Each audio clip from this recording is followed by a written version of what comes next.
नाशिकची निवडणूक ही आम्ही आमच्या डोळ्यांनी वाचली ना. 52ला पहिली निवडणूक झाली. गोविंदराव देशपांडे स्वातंत्र्य सैनिक उमेदवार, त्यांच्या विरोधात दादासाहेब गायकवाड उमेदवार, दोघांनी एकत्र प्रचार केला. एकत्र एका मंचावरून प्रत्येक ठिकाणी सभा घेतल्या. निवडणूक झाल्यानंतर गोविंदराव देशपांडे निवडून आले. दोघांनी एकत्र विजयाची मिरवणूक काढली. लोकसभेचं अधिवेशन संपलं की दोघं जण एकत्र चौक सभा घेत फिरायचे की या अधिवेशनात काय झालं, काय व्हायला हवं होतं. 57ची निवडणूक झाली. पुन्हा दोघं जण उमेदवार. गोविंदराव देशपांडे पडले, दादासाहेब गायकवाड निवडून आले. पुन्हा दोघांनी एकत्र विजयाची मिरवणूक काढली. हे नाशिक होतं. 57 साली जनरल जागेवरती, जनरल सीटवर दादासाहेब गायकवाड निवडून आले होते. आज ते नाशिक फक्त 10व-12व्याचं गाव झालेलं आहे. फक्त 10व-12व्याचं गाव. महाराष्ट्र सरकारने गेल्या 10 वर्षामध्ये, 11 वर्षामध्ये पटसंख्येच्या नावाखाली 66,000 शाळा बंद केल्या. आत्ता 2600 करतायत काही दिवसात. कारण 2,000 कोटी रुपये खर्च येईल शाळा जर चालू ठेवल्या तर. आणि आमच्याकडे कुंभमेळ्यामध्ये गांजा फुकाला 14,000 कोटी देणार आहेत. त्या कुंभमेळ्याबद्दल सुद्धा मी द वीकमध्ये असताना रिपोर्ट केला होता अकबराच्या 14 फरमानांवरून की अकबराने कुंभमेळा सुरू केला. अकबराची 14 फरमानं, त्याच्या उद्घाटनासाठी अकबराला बोलावलं. अलाहाबादला पहिला कुंभ झाला. त्यात अकबराने स्नान केलं. म्हणून पहिलं स्नान हे शाही स्नान, कारण बादशहानी स्नान केलं. हे येडं आपलं महाराष्ट्राचं. नाशिकला आलं कुंभमेळ्याची बैठक घ्यायला आणि नाशिकमध्ये सांगितलं की आता नाशिकच्या कुंभमेळ्याला शाही स्नान नाही, अमृत स्नान म्हणायचं. अरे इतिहासाला आयडिओलॉजीनी रिप्लेस नाही करता येत. इतिहास इतिहासच आहे. हा असाच राहणार आणि कायम राहणार. आणि हीच संस्कृती आहे या देशाची. हे ज्यांना कळत नाही, ज्यांच्याकडे याच्या पलीकडे कुठलंही नॅरेटिव्ह नाही, त्यांनी तुमच्याकडे द्वेषाचं नॅरेटिव्ह आणलं. कारण या संविधानाने, या स्वातंत्र्य आंदोलनाने, महात्मा गांधींनी ही जी मूल्य आपल्याला दिली, स्वातंत्र्य, समता, बंधुता, लोकशाही, अहिंसा, सत्य, ही सर्व मूल्य ही शाश्वत मूल्य आहेत. जगातल्या कुठल्याही देशात जा, कुठल्याही रंगाचा, कुठल्याही धर्माचा, कोणत्याही भाषेचा, त्यांना हे हवं असतं. त्यांना सत्य हवी, त्यांना अहिंसा हवं, त्यांना लोकशाही हवी, त्यांना स्वातंत्र्य हवं, त्यांना समानता हवी. पण याच्यासाठीचं दुसरं कोणतंही नॅरेटिव्ह यांच्याकडे नाही. म्हणून यांनी काढलं द्वेषाचं नॅरेटिव्ह. आणि याला काउंटर करणं आज गरजेचं झालेलं आहे. कारण की मला सतत असं वाटत आलं की मला हे शिकता आलं, मला शिक्षण घेता आलं. 700 रुपये फी मध्ये मी इंजिनियर झालो. वर्षाची फी 700 रुपये होती एका वर्षाची. 2800 रुपये मी ऋणीच राहिलं पाहिजे त्या सरकारचं, ज्यांनी मला अनुदानित शिक्षण दिलं. त्यांचं मी डेफिनेटली त्या सरकारचं ऋणी राहायला पाहिजे. आज रस्त्यावर पेपर विकणारा मुलगा इंजिनियर होण्याचं स्वप्न सुद्धा पाहू शकणार नाही. पण हे मला होता आलं. मला पहिला बॉस सॅम पित्रोदांसारखा मिळाला. सीडॉट मध्ये नोकरी लागली. पहिला बॉस सॅम पित्रोदा. भारतातलं टेलिकॉम रेव्होल्युशन घडत होतं, घडवलं जात होतं. काय काय घडलं या देशात. आज या देशाला मिळालेला पंतप्रधान सांगतो की भाजपा की धोरण की वजह से, भाजपा की नीति की वजह से बिहार का युवा रील बना रहा है. काय म्हणजे इतकी कीव येते. या देशातल्या प्रत्येक पंतप्रधानांनी या देशातल्या तरुणांना देशाच्या निर्माणासाठी, देशाच्या प्रगतीसाठी कायम एक रोल दिला, कायम एक भूमिका दिली. पहिल्या पंतप्रधानापासून पंडित नेहरूंनी पंचवार्षिक योजना आणल्या, शिक्षणाचा प्रसार केला, मुलांमध्ये शिक्षणाच्या अँबिशन, महत्वाकांक्षा निर्माण केल्या, IIT स्थापन केली, IIM स्थापन केलं. शिकलं पाहिजे, प्रगती केली पाहिजे. पढोगे लिखोगे तो बनोगे नवाब, अशा त्यावेळेच्या म्हणी होत्या. आता बटेंगे तो कटेंगे. त्यानंतर लाल बहादूर शास्त्री असतील, त्यानंतर इंदिरा गांधी असतील. बँकांचं राष्ट्रीयकरण केलं. आमच्या नाशिकमध्ये मला माहिती असलेली माणसं आहेत, रस्त्यावरती हॉकर म्हणून जे काहीतरी सॉक्स आणि बनियन विकायचे, ते उद्योजक झाले. 300 कोटी रुपयाचे आज नाशिकमध्ये उद्योग आहे. त्यातल्या एकाने मला घरी बोलावलं आणि मला त्याच्या घरात आतमध्ये नेऊन गेला. देवघरामध्ये इंदिरा गांधींचा फोटो ठेवलाय त्यांनी. तो म्हटला माझा दुसरा कुठलाच देव नाही, हिने आम्हाला रस्त्यावरून इथं आणलं. राजीव गांधींनी टेलिकॉम रिव्होल्यूशन घडवलं, कम्प्युटर क्रांती घडवली, या देशातल्या तरुणांना महत्वाकांक्षा दिली, जगाच्या स्पर्धेमध्ये उतरवण्याची तयारी सुरू केली. आर्थिक उदारीकरणाचा फायदा झाला, या शिकलेल्या तरुणाला जगाच्या स्पर्धेमध्ये उतरता आलं. मनमोहन सिंगांच्या काळामध्ये प्रत्येक पंतप्रधानांनी या देशातल्या तरुणांना एक भूमिका दिली होती देशाच्या प्रगतीसाठी. आणि हे टिनपाट काय देतं? रील बनवा, आधी म्हणतं पकोडे बनवा.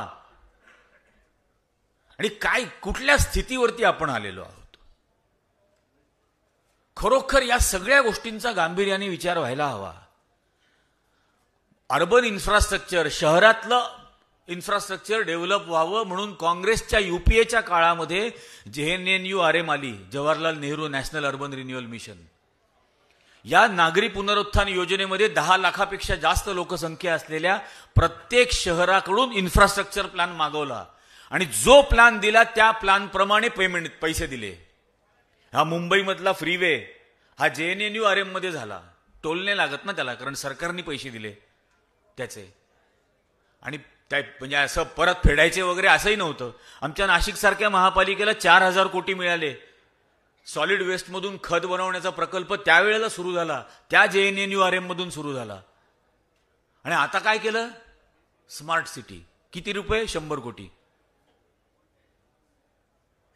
आणि येऊन बघा नाशिकला काय केलंय स्मार्ट सिटीच्या नावाखाली. इतकी भयान अवस्था झालेली आहे. कुठल्याही प्रकारची व्हिजन नाही, कुठल्याही प्रकारचा दृष्टिकोन नाही. माणसांच्या मेंदूची गाझापट्टी करून टाकली आहे देशातल्या. अक्षरशः मेंदूची गाझापट्टी झालेली आहे. सुन्न झाली आहेत लोक, विचारच करू शकत नाहीत. अशा स्थितीपर्यंत आणून ठेवलेलं आहे. पण मला सतत एक प्रश्न पडत राहतो की मी ज्या कुटुंबामध्ये लहानाचा मोठा झालो, ज्या समाजात लहानाचा मोठा झालो, तो अत्यंत जातनिरपेक्ष, धर्मनिरपेक्ष, निर्भय असा समाज होता. आणि मला आज जर वाटत असेल की माझ्या मुलीला तसाच मिळावं वातावरण, तर याच्यासाठी कोणी भांडलं पाहिजे? मला ते वातावरण मिळालं कारण माझ्या आई वडिलांनी त्याची किंमत चुकवली स्वातंत्र्य आंदोलनात भाग घेऊन, ज्यातून ती मूल्य आणि तो समाज आला. आज तसं वातावरण माझ्या मुलीला मिळावं वाटत असेल तर त्याच्यासाठी किंमत मीच चुकवायला हवी. मीच उभं राहायला पाहिजे, मीच भांडलं पाहिजे, मीच लढलं पाहिजे, तर ती सुरक्षित होणार. आणि हे कोणत्याही नीच थराला जाऊ शकतात हे पण सांगतो. आत्ता एप्रिल महिन्यामध्ये माझ्या मुलीवर त्रिवेंद्रममध्ये गुन्हा दाखल केला की भाजपचा झेंडा फाडला आणि तो एका मशिदीत नेऊन फेकला आणि she was waging a war against the nation. कवडीचा संबंध नाही तिचा. आणि घटना जानेवारी 2019 मध्ये असं घडलं होतं, त्यात एप्रिल 2025ला तिला आरोपी केलं. फक्त तुमची हॅरॅसमेंट करायची. कारण तुम्हाला केरळमध्ये जायचं, तुम्हाला वकील घ्यायला लागणार, तुम्हाला जामीनदार घ्यायला लागणार. मग त्या जामीनदाराची शोधाशोध, त्याच्या हातापाया पडा, कोणतरी जामिनासाठी तयार. मग त्या procedure is punishment, process is punishment. त्या प्रक्रियेतून तुम्हाला न्यायचं मुद्दाम म्हणून तुमचे हाल करण्यासाठी. असं होणार, असं करणार. पण तरीही आपण उभे राहणार आणि यांच्या समोर लढणार. माझा नागपूरला कार्यक्रम होता, अरुणाताई सबानेंनी ठेवला होता. ज्या हॉलमध्ये कार्यक्रम, तो हॉलची परमिशनच अर्धा तास आधी रद्द केली. मी पोहोचत होतो, त्यांनी मला सांगितलं परमिशन रद्द केली. म्हटलं ताई एक रिक्षाची परवानगी घ्या, लाऊडस्पीकर लावलेल्या. मग त्यांनी म्हणे रिक्षा तर आमच्याकडे एक आहे अनाउन्समेंटची. म्हटलं मग ती रिक्षा फडणवीसच्या घरासमोर, सभा तिथंच. मग तिथंच घेतली सभा, त्याच्या घरासमोर घेतली की आम्हाला दाबाचा प्रयत्न कराल तर तुमच्या उरावर नाचू. हा देश आणि ही परंपरा, काँग्रेसने आम्हाला गुलामगिरी शिकवली नाही, कोणाचीच गुलामगिरी शिकवली नाही. मी लहान असताना सेवा दलामध्ये होतो, इयत्ता 4थी 5वीत असताना. वडील माझे काँग्रेसचे अध्यक्ष होते नाशिकला. आणि सेवा दलाच्या शाखेतून आम्ही शिकायचो. काँग्रेस फुटली, म्हणजे दुसरा काँग्रेस आता इंदिरा गांधी काढणार अशी स्थिती निर्माण झाली. कुठला पक्ष असेल, नाव काय असेल, चिन्ह काय असेल, झेंडा काय असेल, काहीही माहित नव्हतं. सेवा दलाच्या मुलांनी आत्ताच्या काँग्रेस कमिटीच्या भोवती 3 मजली मनोरा उभा केला, मानवी मनोरा. एका रात्रीमधून अख्खी इमारत रंगवली आणि त्या कंपाऊंड वॉलवरती मोठी स्लोगन लिहिली, ये दीवाने कहां चले जहां इंदिराजी के कदम चले. आज मागच्या आपल्या मुलुंडच्या याच्यात सुद्धा मी हेच म्हटलेलं होतं. आज पुन्हा ती घोषणा देण्याची गरज आहे ये दीवाने कहां चले जहां राहुल जी के कदम चले. पण त्या पद्धतीने आपण लढायला तयार आहोत का? अत्यंत निकराची लढाई आहे. आतापर्यंतच्या निवडणुका आपण दरवेळेला अशा लढलो की लोकसभेची निवडणूक लढतोय, विधानसभेची निवडणूक लढतोय, आता महापालिकेची निवडणूक लढतोय. नाही, आपण प्रत्येक बूथ जिंकायचा आहे, प्रत्येक बूथ जिंकायचा आहे. आणि त्या बूथवरच्या माणसांनी आम्ही आमच्या इकडे सुद्धा तोच प्रयत्न करतोय. काल जे 1200-1300 लोक आले होते नाशिकच्या कार्यक्रमाला, ते म्हटले आम्ही बूथवर यायला तयार आहोत, आमच्या परिसरातल्या बूथवर आम्ही उभे राहू आणि आम्ही ओळखून देऊ की हा आमचा शेजारी नाही, हा आमचा पाजारी नाही, हा आमच्या गल्लीमध्ये पण येत नाही. नागरिक तयार आहेत बूथवर यायला, बूथचं काम करायला. आपण त्यांच्यापर्यंत पोहोचायला तयार आहोत का? कारण प्रत्येक जण फ्रस्ट्रेट झालेला आहे. या भारतीय जनता पक्षाने गेल्या 11 वर्षात प्रत्येक कुटुंबाला दुःख दिलेलं आहे, प्रत्येक कुटुंबाला. ते नोटबंदीमधून असेल, ते जीएसटी मधून असेल, हर प्रकारे दुःख दिलेलं आहे. आणि हे सगळं जीएसटी कमी केला आत्ता, आणि बाहेर पोस्टर लावायला सुरुवात झाली, थँक्यू मोदीजी. अरे म्हटलं, कोण नालायक होता जो आतापर्यंत जास्त टॅक्स गोळा करत होता?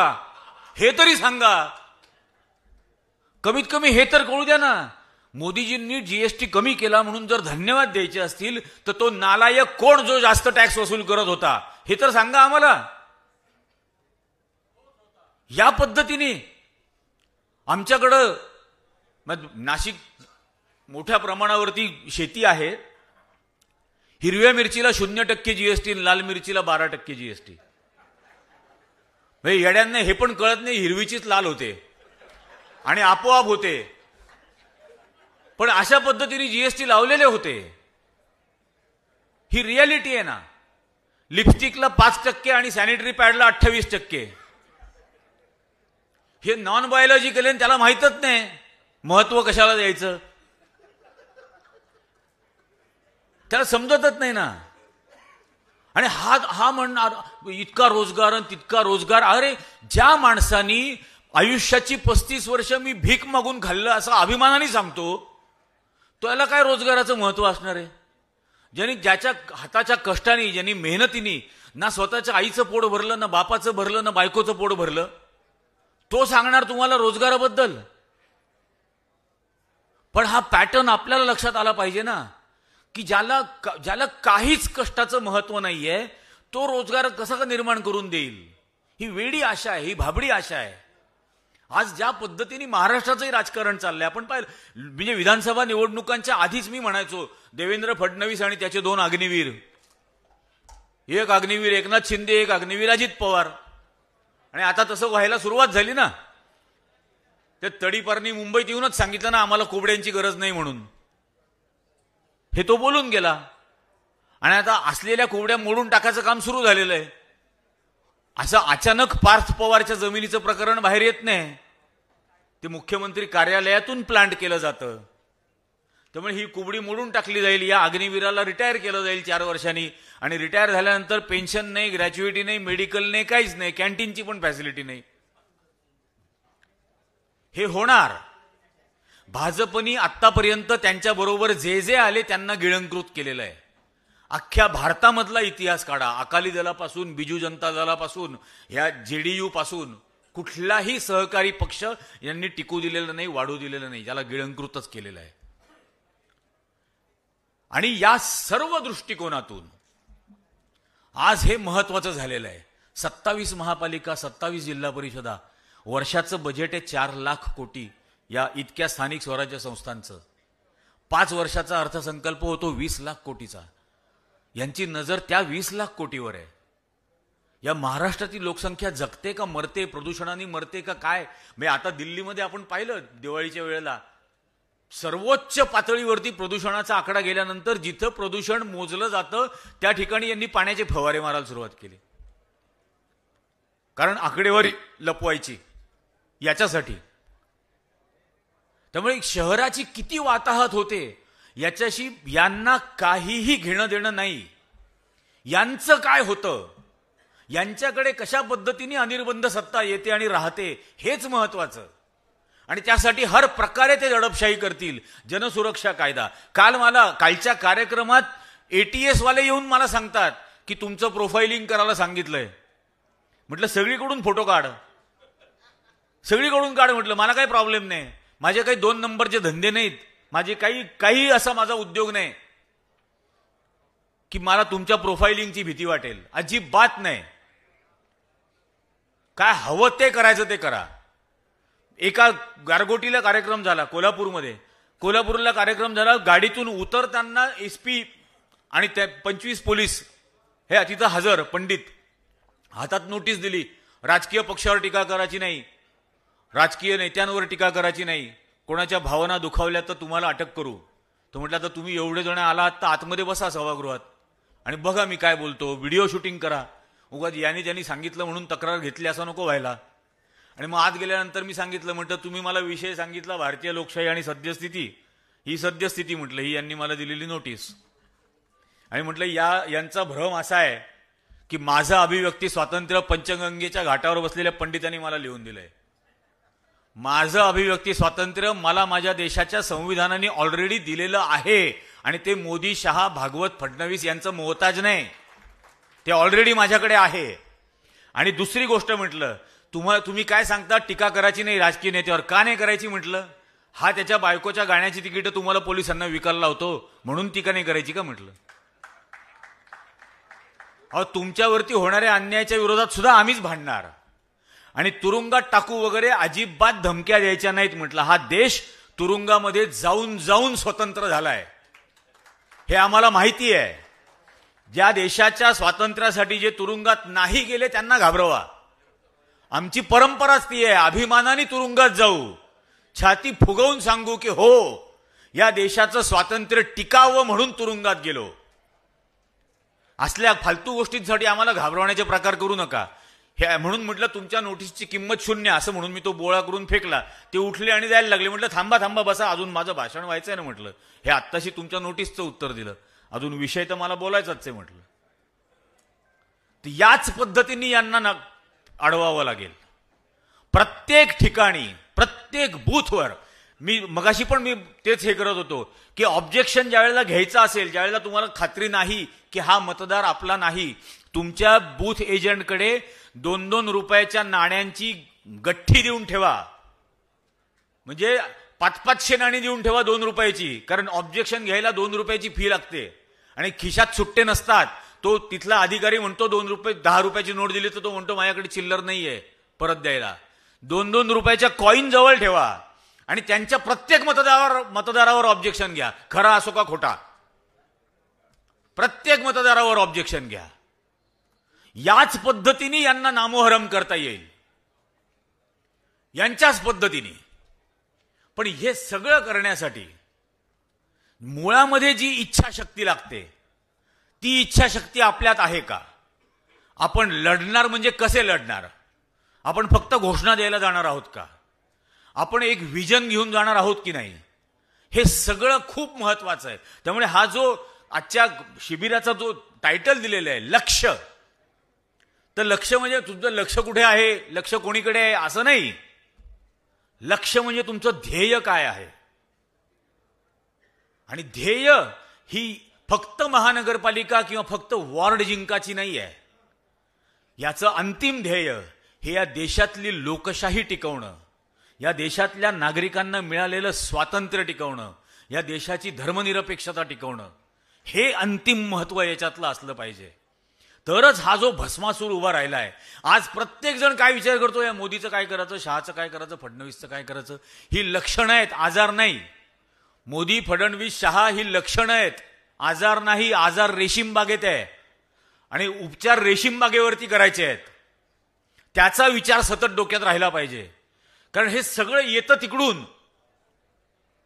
इथं आपल्याला डेंग्यू होतो पण गटार तिथे आहे, तिकडून ते डास उडतं आणि इकडे येतं. त्यामुळे त्याची सफाई कशी करायची हे सतत डोक्यामध्ये ठेवा. हे एकदा आपल्या डोक्यामध्ये आलं की कंटिन्युअस आपल्याला लक्षात येईल. यांचं प्रत्येक बोलणं आपल्याला आर पार पाहता येईल, आर पार बघू शकू. त्यांच्या बोलण्यातून आपल्याला समजेल की यांचा हेतू काय आहे. इतक्या स्ट्रॅटेजिकली ही संपूर्ण निवडणूक आपल्याला लढायची आहे. आणि जसं मी आधीही म्हटलं की अंतिमतः आपलं लक्ष काय. आज हे जे काही बोललेत काँग्रेस पक्ष संपवणार वगैरे वगैरे, हेही आता आपलं महाराष्ट्रातलं पण चीफ मिनिस्टर असंच काहीतरी बरळेल. मागे तो बोलला होता ना, चीप चोरीला गेली. ज्याची मेंटॅलिटी चीप आहे त्याला असंच सुचतं ना. पण त्याला असं वाटतं की असलं काहीतरी केल्याने काँग्रेस संपेल. मी शेवटी एक छोटीशी कविता आहे पण मुद्दाम ती वाचून दाखवतो. म्हणजे काँग्रेस काय आहे हे यांना कळायला हवं, हे आपल्यालाही सतत माहीत असायला हवं. मैं कोई मुल्क नहीं हूं कि जला दोगे मुझे, कोई दीवार नहीं हूं कि गिरा दोगे, कोई सरहद भी नहीं कि मिटा दोगे मुझे. ये जो दुनिया का पुराना नक्शा मेज पर तुमने बिछा कर रखा है, इसमें कावाक लकीरों के सिवा कुछ भी नहीं है. तुम मुझे इसमें कहां ढूंढ रहे हो. मैं एक अरमान हूं दीवानों का, मैं एक ख्वाब हूं कुचले हुए इंसानों का. लूट जब हद से सिवा होती है, जुल्म जब हद से गुजर जाता है, मैं अचानक किसी कोने में नजर आता हूं, किसी सीने में उभर आता हूं. आज से पहले भी मुझे तुमने कभी देखा होगा, कभी मशरिक में, कभी मगरिब में, कभी शहरों में, कभी गांवों में, कभी बस्ती में, कभी जंगल में. मेरी तारीख ही तारीख है, मेरा कोई ज्योग्राफिया नहीं. और तारीख भी ऐसी जो पढ़ाई तो नहीं जाती, लेकिन फिर भी लोग छुप छुप कर पढ़ते हैं. कि मैं गालिब कभी मगलूब हुआ, कातिलों को कभी सूली पे चढ़ाया मैंने, और कभी आप ही मसलूब हुआ. फर्क सिर्फ इतना है कि कातिल मेरे मर जाते हैं, मैं न मरता हूं न मर सकता हूं. आणि ही काँग्रेस आहे जो ना मरती है ना मर सकती है. मगाशी जैसा म्हटलं की लॉर्ड कर्जन ने कहा था कि कांग्रेस की कबर बांधने के लिए जा रहा हूं हिंदुस्तान. 2018 में मैंने लंदन में जाकर ढूंढने की कोशिश की कि लॉर्ड कर्जन की कबर कहां है, मुझे नहीं मिली. को कांग्रेस की कबर खोदने वालों की कबर नहीं मिलती. कांग्रेस है, कांग्रेस रहेगी.